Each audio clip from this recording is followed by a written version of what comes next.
Hola a todos, mi nombre es Yael Balcázar Escobedo, estudiante del grado Maestría en el Centro Universitario del Valle de Teotihuacán, y hoy expondré el tema Medios de impugnación en materia penal, impartido por mi docente, la doctora Erika Robledo Collazo. Así que, bienvenidos a la guía definitiva de impugnación penal. Hoy hablaremos de los recursos y el juicio de amparo, explicados pasito a pasito.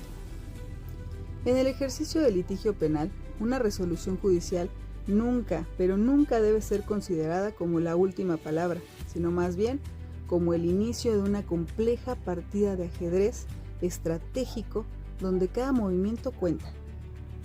Como profesionales del derecho, sabemos perfectamente que el éxito de una defensa no radica únicamente en la capacidad de argumentar con pasión durante las audiencias, sino en el dominio absoluto de la arquitectura de la impugnación para corregir el rumbo del proceso cuando éste se desvía. Por esta razón, nos enfocaremos el día de hoy en desglosar de forma sumamente clara y directa las herramientas esenciales que tenemos a nuestro alcance para combatir decisiones que afectan a nuestros representados, analizando detenidamente cómo utilizarlas a nuestro favor y cómo blindarlas para evitar que terminen desechadas en el cesto de la basura procesal. A partir de este enfoque,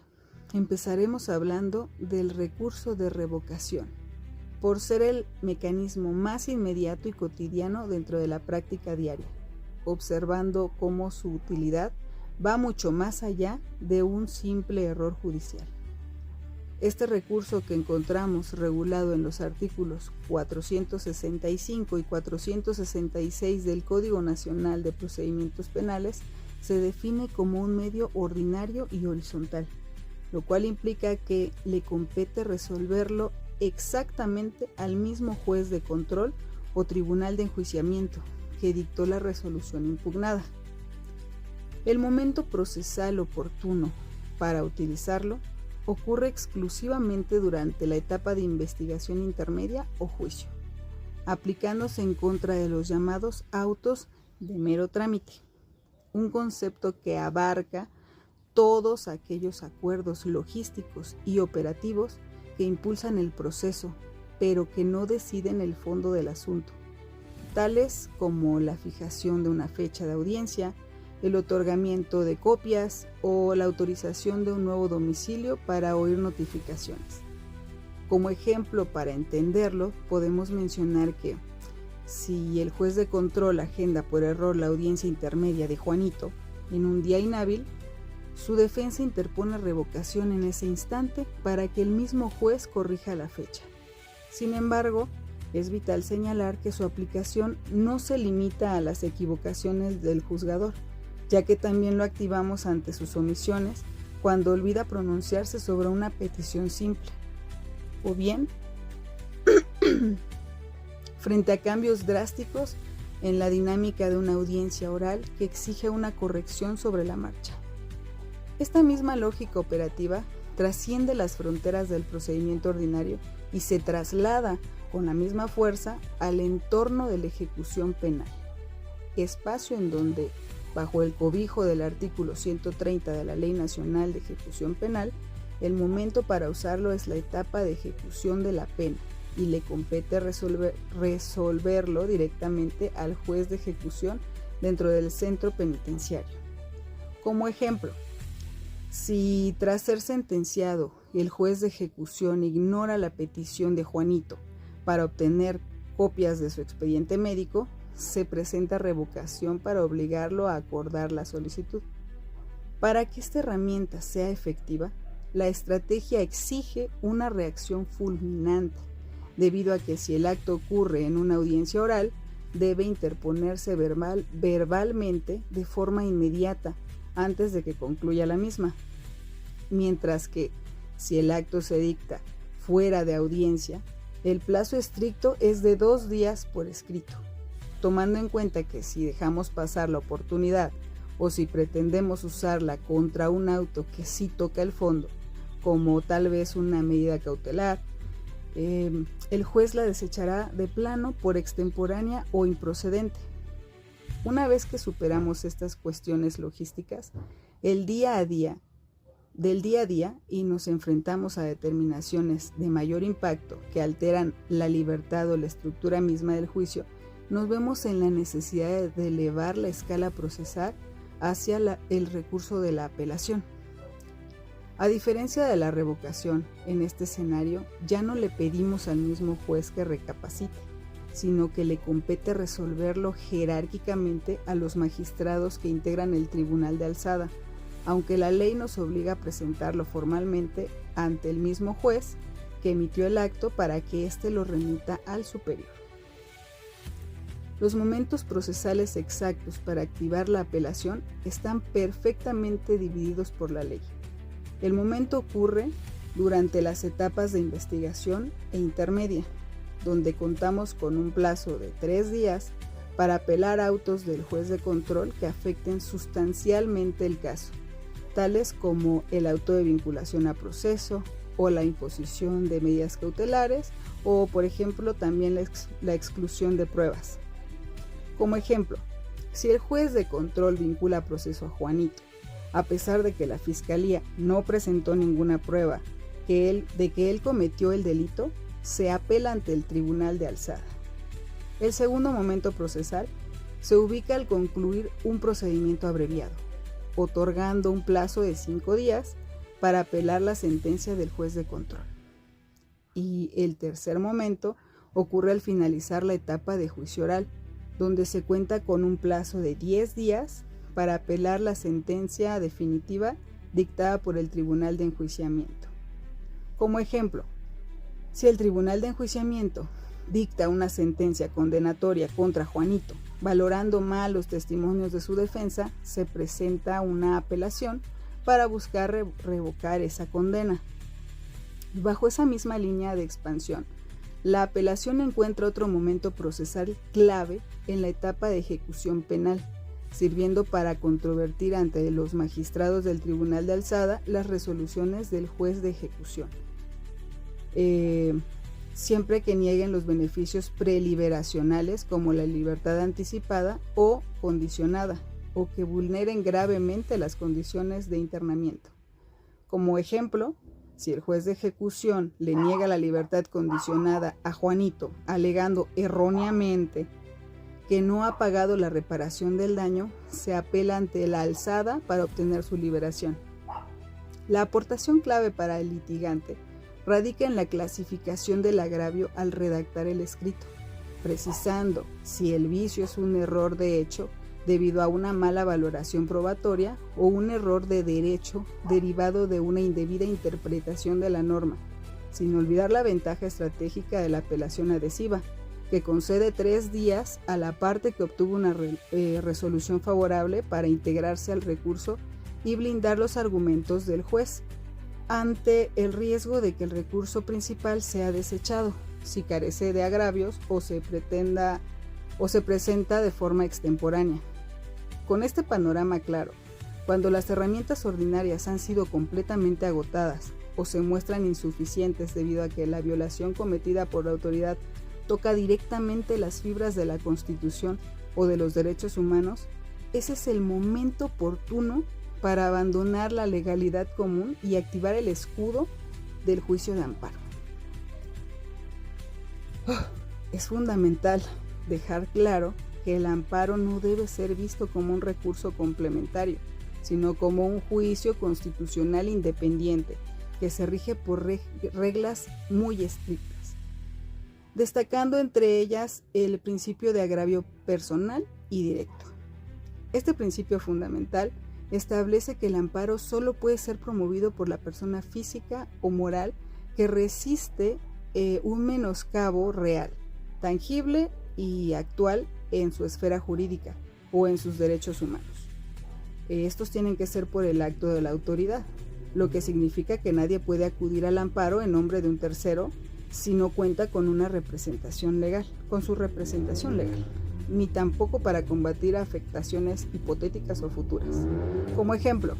si el juez congela ilegalmente las cuentas de Juanito, solo Juanito puede promover el amparo, no puede hacerlo su primo, argumentando que la medida le preocupaba. Bajo este entendimiento de quién está legitimado para reclamar, el amparo se ramifica en dos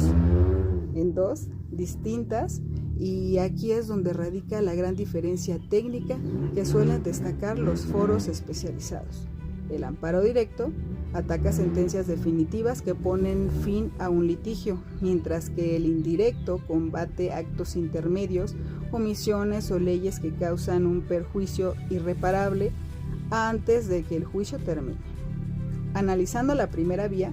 el amparo indirecto, cuya competencia exclusiva corresponde a un juez de distrito, tiene su momento procesal idóneo durante las etapas de investigación o intermedia, promoviéndose en un plazo genérico de 15 días contra actos de ejecución irreparable dentro del procedimiento, es decir, aquellos que lesionan derechos sustantivos como la libertad o la integridad física, de tal manera que ninguna sentencia posterior podría sanar el daño. Como ejemplo, si el juez de control le impone a Juanito prisión preventiva justificada de forma ilegal, se promueve amparo indirecto ante un juez de distrito para recuperar su libertad. Su gran aportación estratégica es el incidente de suspensión, el cual permite abrir una cuerda separada para congelar los efectos del acto reclamado de forma provisional y luego definitiva, mientras se resuelve el juicio principal en la audiencia constitucional, evitando que el cliente sufra perjuicio irreversible, siendo esta la vía que impera también fuera del procedimiento penal ordinario en la etapa de ejecución, para frenar ante el juez de distrito traslados ilegales o aislamientos dentro de los centros penitenciarios. Otro ejemplo, si el director del penal ordena trasladar a Juanito a otra prisión sin autorización judicial, se presenta amparo indirecto para suspender y frenar el traslado de inmediato. Por otro lado, cuando el proceso penal ha concluido en su totalidad y lo que buscamos combatir es la sentencia definitiva que puso fin al juicio oral, el momento procesal nos exige activar el amparo directo. Este se presenta físicamente ante la autoridad responsable que dictó el fallo para sus certificaciones correspondientes, pero le compete tramitarlo y resolverlo a los magistrados de un tribunal de circuito, tribunal colegiado de circuito. En la materia penal, este amparo directo cuenta con la enorme particularidad de otorgar al sentenciado un plazo excepcional de hasta 8 años para poder promoverlo. Y su estrategia jamás debe consistir en repetir los debates del juicio, sino evidenciar cómo las violaciones al debido proceso cometidas en las etapas previas trascendieron al resultado del fallo. Otro ejemplo, si tras perder la apelación se confirma la condena de Juanito dictada en un juicio donde se usaron confesiones obtenidas bajo tortura, se promueve amparo directo, siempre ante el tribunal colegiado. Es indispensable advertir que el amparo, en cualquiera de sus dos formas, será desechado de inmediato si se pasa por alto el principio de definitividad al no haber agotado previamente el recurso ordinario de apelación. A manera de cierre, si el propio juez de amparo o el tribunal colegiado incurren en una apreciación errónea de la ley dictando sus resoluciones,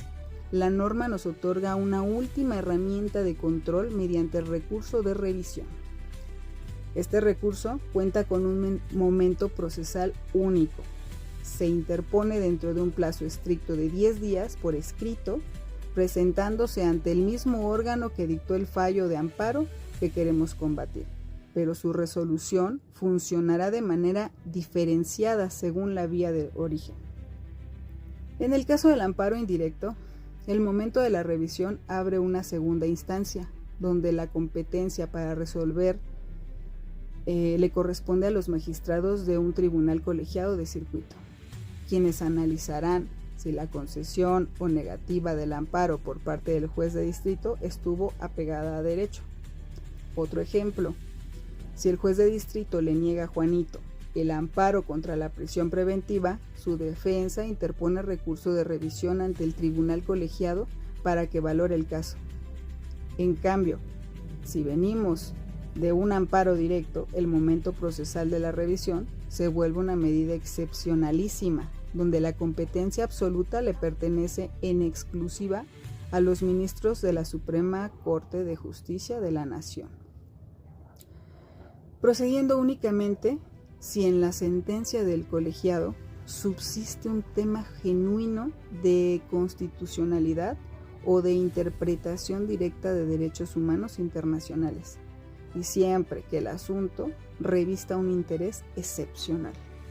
Otro ejemplo,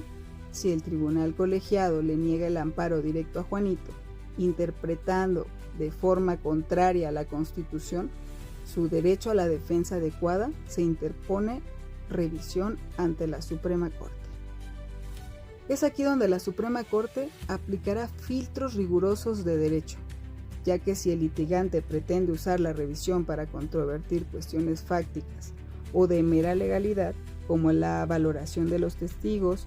o si el alto tribunal determina que el tema ya está resuelto en una jurisprudencia obligatoria, el recurso será desechado de plano. Esto pone un punto final definitivo a la estrategia de defensa. Y conocer este mapa de impugnaciones, desde el dinamismo de la revocación ordinaria hasta la rigidez de la revisión constitucional, es lo que nos permite transitar con seguridad en el foro penal y garantizar una defensa técnica de excelencia. Espero que les haya quedado claro y nos vemos en el próximo video. Muchas gracias.